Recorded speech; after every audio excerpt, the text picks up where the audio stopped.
Friends, Bhagyalakshmi serial next பிரேமோ என்ன மாதிரியான twist ஆக்க போகுதுன்னு பார்க்கலாம். கோபி பக்கி கிட்ட கேட்குறாங்க, என்ன பாக்கியா, இப்போ நீ சந்தோஷமா இருக்கியா? உன்னுடைய பசங்க கூட எல்லாம் சேர்ந்துக்கிட்டேன்னு சொல்லி சொல்கிறாங்க.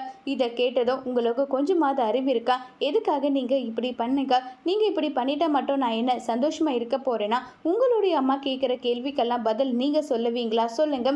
என்னுடைய பசங்க நிம்மதியாக சந்தோஷமாக அவங்களோட லைஃப்பில் அவங்க சந்தோஷமாக இருக்கட்டும் தான் நான் இப்படிப்பட்ட ஒரு முடிவு எடுத்தேன். நீங்கள் என்னடானா உங்கள் அம்மாவை நீங்கள் கட்டுப்படுத்த முடியாமல் இப்படி பண்ணிட்டு இருக்கீங்கன்னு சொல்கிறாங்க. இதை கேட்டதோ உடனே அந்த இடத்துல அங்கே ஈஸ்வரி கோபி கிட்ட பேசுகிற மாதிரி இனியா செலியன் எல்லார்கிட்டையும் மறுபடியும் நாரதர் வேலையை ஆரம்பிச்சது. உடனே கோபி, இங்கே பாருங்கம்மா, மறுபடியும் இதே மாதிரி நீங்கள் பேசிட்டு இருந்தால் 2 பேருமே வீட்டை விட்டு போயிடுவாங்க. அவங்க கிட்ட கெஞ்சி கூத்தாடி நான் கூட்டிகிட்டு வந்திருக்கேன். அவங்க வீட்டில் இருக்கிறதும் இருக்கா கட்டி போகிறதும் உங்கள் கையில் தான் இருக்குன்னு கோபி சொல்ல, உடனே ஈஸ்வரி, சரிடா, இனி நான் வாயவே திறக்க மாட்டேன். உங்களுக்கு என்ன தோணுதோ அதை நீங்கள் செஞ்சுக்கோங்க. நான் என்ன சொன்னாலும் அது தப்பாக தான் இருக்கும்னு சொல்லி ரொம்பவே கோபப்பட்டு பேசுகிறாங்க.